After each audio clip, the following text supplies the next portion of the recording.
एक नया पक्ष उठ खड़ा हुआ। क्या मैं किसी अहंकार के कारण उस सर्वज्ञानी, सर्वव्यापी, सर्वशक्तिमान ईश्वर के अस्तित्व पर विश्वास नहीं करता हूँ? मेरे कुछ दोस्त शायद ऐसा कहकर मैं कुछ हद तक उन पे अपना अधिक हक नहीं जता रहा हूँ। मेरे थोड़े से संपर्क में आए हुए लोगों का मानना है कि मैं ईश्वर के अस्तित्व को नकार कर कुछ जरूरत से आगे बढ़ता जा रहा हूँ। और ये जो मेरा घमंड है, इसी के कारण मैं ईश्वर के अस्तित्व को नकारता हूँ, ये उनका मानना है। और इस घमंड ने ही मुझे उसके लिए उकसाया है। मैं ऐसी कोई शाखा नहीं बरतता कि मैं मानवीय कमजोरी से बढ़कर हूं। मैं एक मनुष्य हूं, उससे अधिक कुछ नहीं। कोई भी इससे अधिक होने का दावा नहीं रख सकता। अहंकार भी मेरे स्वभाव का अंग है। मेरे कमरेडों के बीच मुझे निरंकुश कहा जाता है। अगर अन्य प्रचलित मतों की बात की जाए तो हमारे जो मत हैं, मुझे निश्चय ही अपने मत पर गर्व है। ऐसा हो सकता है कि यह मत अपने विश्वास के प्रति न्यायोचित गर्व हो, लेकिन इसे अहंकार नहीं कहा जा सकता। अहंकार तो स्वयं के प्रति अनुचित गर्व की अधिकता है। क्या यह अनुचित गर्व है जो मुझे नास्तिकता की ओर ले गया? ऐसा कैसे हो सकता है कि एक व्यक्ति जो स्वयं ईश्वर पर विश्वास करता हो, सहसा ईश्वर पर विश्वास करना बंद कर दे? इसके दो ही रास्ते हैं। या तो वह ईश्वर को अपना प्रतिद्वंदी मान ले, या स्वयं को ही ईश्वर। और मैं तो इन दोनों बातों से नकारता हूं। मैं ना तो एक प्रतिद्वंदी हूं, ना ही ईश्वर, और ना ही एक अवतार। मेरा नास्तिकवाद कोई हाल ही की उत्पत्ति नहीं है। मैंने तो ईश्वर पर विश्वास करना तब छोड़ दिया था जब मैं एक अप्रसिद्ध नौजवान था। कम से कम एक कॉलेज का विद्यार्थी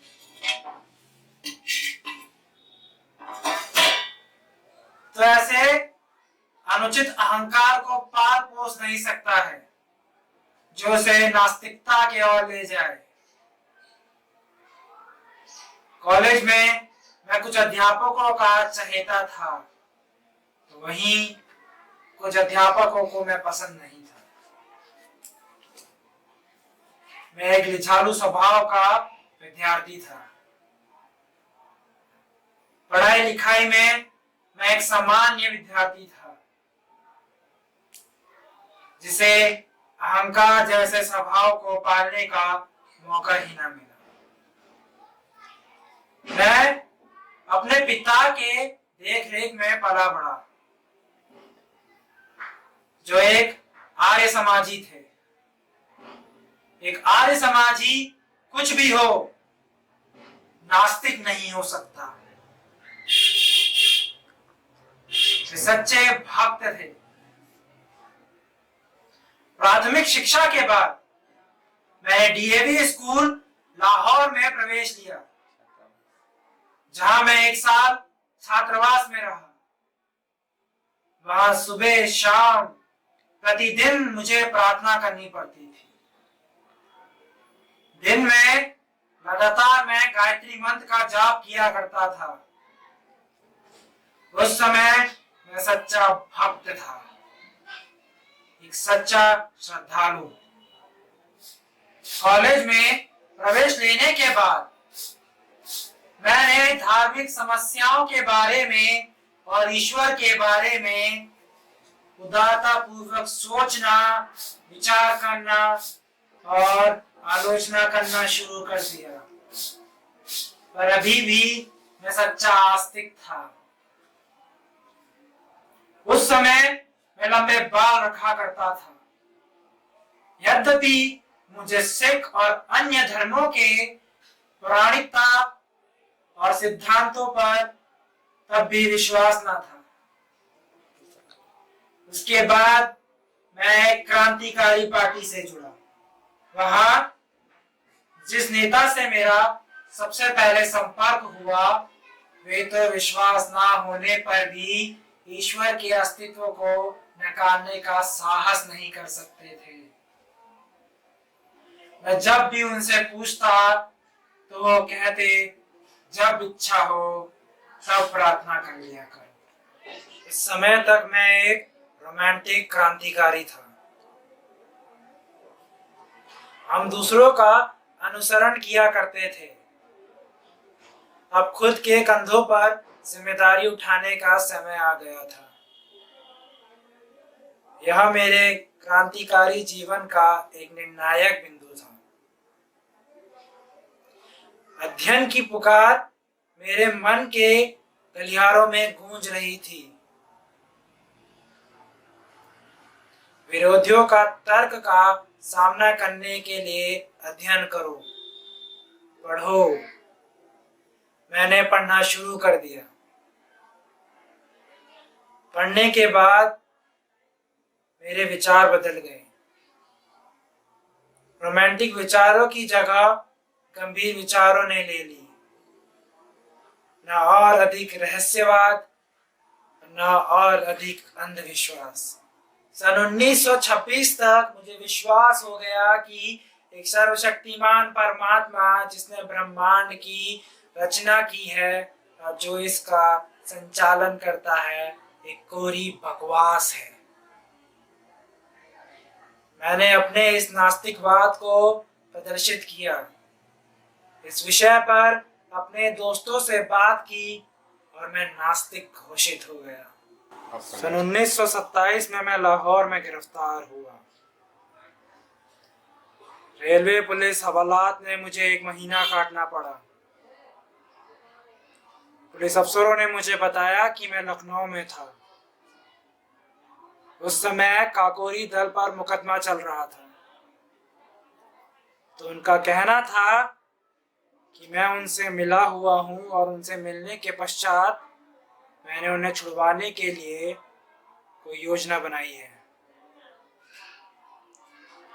और उस योजना में मैंने उनसे कुछ बम प्राप्त किए हैं। हमने उन बमों को आम जनता पर फेंका। वह चाहते थे कि मैं उन्हें क्रांतिकारी दलों के बारे में एक वक्तव्य दे दूं। इसके विपरीत मुझ पर कोई मुकदमा नहीं चलाया जाएगा और साथ में ही मुझे अदालत पर मुखबिर की तरह पेश किए बगैर ही रिहा कर दिया जाएगा और इनाम दिया जाएगा। मैं इस बात पर खूब हंसा। हम जैसे विचार रखने वाले लोग अपनी आम जनता पर बम नहीं बरसाया करते हैं। उसी के बाद कुछ पुलिस वालों ने मुझे जेल में प्रार्थना के लिए फुसलाना शुरू कर दिया। वे चाहते थे कि मैं प्रार्थना करूं। वे चाहते थे कि मैं कमजोर बनूं और साथ ही में यह मेरे लिए एक परीक्षण की घड़ी थी कि क्या मैं शांति और आनंद के समय में ही नास्तिक होने का दंभ रखता हूं। और मैं इस परीक्षण पर सफल रहा। मैंने एक बार भी प्रार्थना नहीं करी और ना ही ईश्वर का नाम लिया। मुझे गर्व हुआ कि मैं अभी भी एक सच्चा नास्तिक हूं और इसके बाद भी नास्तिक ही रहूंगा। विश्वास आदमी को कमजोर बना देता है, उसके कष्टों को हल्का बना देता है और ईश्वर पर विश्वास न रखने पर हमें ऐसा प्रतीत होता है कि हमारे साथ कोई है। हम उस पर भरोसा करते हैं कि हमारे दुखद कम होंगे। इसी के कारण हम आत्मनिर्भर नहीं बन पाते हैं। ईश्वर पर विश्वास करने वाला हिंदू पूर्व जन्म में राजा होने की कल्पना कर सकता है। मुसलमान या ईसाई अपने बलिदान और अपने कष्टों के कारण स्वर्ग जाने की कल्पना कर सकते हैं। लेकिन मैं क्या करूं? मुझे तो पता है जिस क्षण रस्सी का फंदा मेरे गले पे उतरेगा और तखत मेरे पांव से खींचा जाएगा, मैं और मेरी आत्मा वहीं समाप्त हो जाएंगे। कुछ नहीं बचेगा, वहीं पूर्ण विराम होगा। मैंने तो अनासक्त भाव से स्वतंत्रता के लिए अपने जीवन को समर्पित कर दिया है। जिस दिन ऐसे मानववृत्ति रखने वाले बहुत से पुरुष और महिलाएं अपने जीवन को मनुष्य की सेवा और पीड़ित मानवता के अतिरिक्त कहीं और समर्पित ही नहीं कर पाएंगे, उस दिन मुक्ति का एक नया युग का शुभारंभ होगा। आलोचना और स्वतंत्र विचार हर क्रांतिकारी के अनिवार्य गुण हैं। मैंने जितने भी क्रांतिकारियों को पढ़ा जो सफलतापूर्वक अपने देश में क्रांति लाए थे, वे सब नास्तिक थे। हमारे पूर्वजों ने अगर किसी परमात्मा के प्रति विश्वास बना लिया है, उसके अस्तित्व को मान लिया है, तथा अगर कोई व्यक्ति उस विश्वास को असत्य कहे और उस परमात्मा के अस्तित्व को चुनौती दे, तो उसे विश्वासघाती, अधर्मी कहा जाएगा। हमारे पूर्वजों ने फुर्सत के समय पे इस विश्व के रहस्यों को, इसके भूत, वर्तमान एवं भविष्य को, इसके क्यों और कहां को समझने का प्रयास किया, तो सीधे परिणामों के कठिन अभाव में हर व्यक्ति ने इन पक्षों को अपने ढंग से हल किया। यही कारण है कि विभिन्न धार्मिक मतों में हमको इतना अंतर मिलता है, जो कभी कभी झगड़े का रूप ले लेती है। न केवल पूर्व और पश्चिम के दर्शनों में मतभेद है, बल्कि प्रत्येक गोलार्ध में अपने विभिन्न मतों में आपस में अंतर है। पूर्व के धर्मों में, इस्लाम तथा हिंदू धर्म में जरा भी अनुरूपता नहीं है। भारत में ही बौद्ध तथा जैन धर्म उस ब्राह्मणवाद से बिल्कुल अलग है। वहीं जहां आर्य समाज और सनातन धर्म जैसे विरोधी मत पाए जाते हैं। सिर्फ विश्वास और अंधविश्वास खतरनाक है। यदि आपका विश्वास है कि एक सर्वशक्तिमान, सर्वव्यापी और सर्वज्ञानी ईश्वर है जिसने इस विश्व की रचना की है, तो कृपया कर मुझे बताइए कि उसने यह रचना क्यों की है। कष्टों और संतापों से पूर्ण एक भी व्यक्ति संतुष्ट नहीं है। कृपया यह ना कहिए कि यह उसका नियम है। यदि वह किसी नियम से बंधा हुआ है, तो वह सर्वशक्तिमान ही नहीं। वह भी हमारी तरह नियमों का दास है। कृपया करके यह भी ना कहिए कि यह उसका मनोरंजन है। तुम कहते हो कि सब ठीक है। ठीक है? तुम कब तक उस व्यक्ति को उचित ठहराते रहोगे जो हमारे शरीर पर घाव करने के साहस इसलिए करता है कि बाद में मुलायम मलहम लगाएगा? इसीलिए मैं पूछता हूं कि उस चेतन परमात्मा ने इस विश्व और उसके मनुष्यों की रचना क्यों की है। तुम मुसलमानों और ईसाइयों, तुम तो पूर्व जन्म पर विश्वास नहीं करते। तुम तो हिंदुओं की तरह यह तर्क पेश नहीं कर सकते कि प्रत्येक निर्दोष व्यक्ति की कष्ट उसके पूर्व जन्म के कर्मों का फल है। मैं तुमसे पूछता हूं कि उस सर्वशक्तिशाली ने शब्द द्वारा विश्व के उत्पत्ति के लिए 6 दिन तक क्यों परिश्रम किया, और प्रत्येक दिन वो क्यों कहता है कि सब ठीक है। कारावास की काल कोठरियों से लेकर झोपड़ियों की बस्तियों तक लाखों करोड़ों इंसान भूख से तड़पते रहते हैं। देखा जाए तो जगह जगह मजदूरों को शोषित किया जाता है। अधिक उत्पादन होने के बावजूद भी उन्हें समुद्र में फेंक दिया जाता है। राजाओं के उन महलों तक जिनकी नींव मानव की हड्डियों पर पड़ी है, उन्हें यह सब देखने दो और फिर कहे कि सब ठीक है। क्यों और कहां? यही मेरा पक्ष है। तुम चुप रहो, ठीक है, मैं आगे बढ़ता हूं। और तुम हिंदुओं, तुम कहते हो कि आज जो कष्ट भोग रहे हैं ये पूर्व जन्म के पापी हैं, और आज के उत्पीड़क पिछले जन्म में साधु पुरुष थे, अतः वे सत्ता का आनंद लूट रहे हैं। मुझे यह मानना पड़ता है कि आपके पूर्वज बहुत चालाक थे।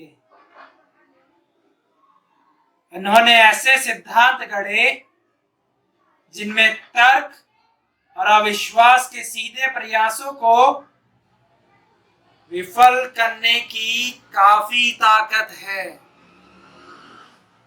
मैं पूछता हूं, तुम्हारा सर्वशक्तिशाली ईश्वर उस मनुष्य को उस समय क्यों नहीं रोकता जब वह कोई पाप या अपराध करता है? यह तो वह बहुत आसानी से कर सकता है, तो वह क्यों नहीं करता? उसने क्यों नहीं लड़ाकू राजाओं को लड़ने की उग्रता को समाप्त कर दिया, और इस प्रकार विश्व युद्ध द्वारा मानवता पर पड़ने वाली विपत्तियों को उसने समाप्त कर दिया? उसने क्यों नहीं अंग्रेजों को उस समय रोका जब वह भारत पर कब्जा कर रहे थे? उसने अंग्रेजों के मस्तिष्क पर ये बात क्यों नहीं डाली कि उन्हें भारत को मुक्त कर देना चाहिए? अंग्रेजों की हुकूमत यहां इसलिए नहीं है कि ईश्वर चाहता है। अंग्रेजों ने हम पर हुकूमत इसलिए की है कि उन पर ताकत है। तुम्हारा दूसरा तर्क यह हो सकता है कि क्यों एक बच्चा अंधा या लंगड़ा पैदा होता है? क्या यह उसके पूर्व जन्म के कार्यों का फल है? नहीं। जीव विज्ञान के वैज्ञानिकों ने इस समस्या का समाधान निकाला है। अवश्य ही तुम एक और बचकाना प्रश्न पूछ सकते हो कि अगर ईश्वर है ही नहीं तो हम उस पर विश्वास क्यों करते हैं? तो मेरा उत्तर सीधा और स्पष्ट होगा। जिस तरह उन्होंने प्रेतों और आत्माओं पर विश्वास करना शुरू कर दिया, उसी प्रकार उन्होंने ईश्वर पर भी विश्वास करना आरंभ कर दिया। ईश्वर पर विश्वास की उत्पत्ति का श्रेय उन शोषकों की प्रतिभा को है जो परमात्मा के अस्तित्व का उपदेश देकर लोगों को अपने प्रभुत्व में रखना चाहते थे। सभी धर्म, संप्रदाय, पंथ और ऐसी अन्य संस्थाएं अंत में निर्दय और शोषक संस्थाओं, व्यक्तियों तथा वर्ग की समर्थक हो जाती है। दिन प्रतिदिन जब मैं इस हवालात के दीवार के उस पार के लोगों की आवाजें, अंग्रेजों की गाड़ियों की आवाजें और अन्य हवालात के कैदियों के बर्तन पीटने की आवाजें सुनता हूं तो तब मुझे ऐसा लगता है जो मेरे भविष्य के प्रति निराशावादी प्रकृति है वह सच हो रही है या फिर सच हो चुकी है। पीड़ा में पड़े मनुष्य के लिए ईश्वर की कल्पना उपयोगी होती है। समाज को इस विश्वास के विरुद्ध लड़ना होगा। मनुष्य जब अपने पैरों पर खड़ा होने का प्रयास करता है तथा यथार्थवादी बन जाता है तब उसे श्रद्धा को एक और फेंक देना चाहिए और उन सभी कष्टों और परेशानियों का डट कर सामना करना चाहिए जिसमें परिस्थितियां उसे पटक सकती हैं। यही आज मेरी स्थिति है। मेरा अहंकार नहीं, मेरे दोस्त, यह मेरे सोचने का तरीका है जिसने मुझे नास्तिक बनाया है। अहंकार तो न्यायोचित गर्व है जो किसी व्यक्ति को अपने धर्म के प्रति और अपने जाति के प्रति होता है। यह अहंकार ही तो है, न्यायोचित गर्व जो किसी ब्राह्मण और क्षत्रिय को अपनी जाति के प्रति होता है, जिस कारण वह औरों को नीच समझता है। ईश्वर में विश्वास और रोज बरोज की प्रार्थना को मैं मनुष्य के लिए सबसे स्वार्थी और घिरा हुआ काम मानता हूं। मैंने उन नास्तिकों के बारे में पढ़ा है जिन्होंने सभी विपदाओं का बहादुरी से सामना किया। अतः मैं भी एक पुरुष के भांति फांसी के फंदे की अंतिम घड़ी तक सिर ऊंचा किए खड़ा रहना चाहता हूं। हमें देखना है कि मैं कैसे निभा पाता हूं। मेरे एक दोस्त ने मुझसे प्रार्थना करने को कहा। जब मैंने उसे बताया कि मैं नास्तिक हूं, उसने कहा, अपने अंतिम दिनों में तुम विश्वास करने लगोगे। मैंने कहा, नहीं प्यारे दोस्त, ऐसा नहीं होगा। मैं इसे अपने लिए अपमानजनक तथा भ्रष्ट होने की बात समझता हूं। स्वार्थी कारणों से मैं कभी प्रार्थना नहीं करूंगा। पाठकों और दोस्तों, क्या यह अहंकार है? अगर है तो मैं स्वीकार करता हूं।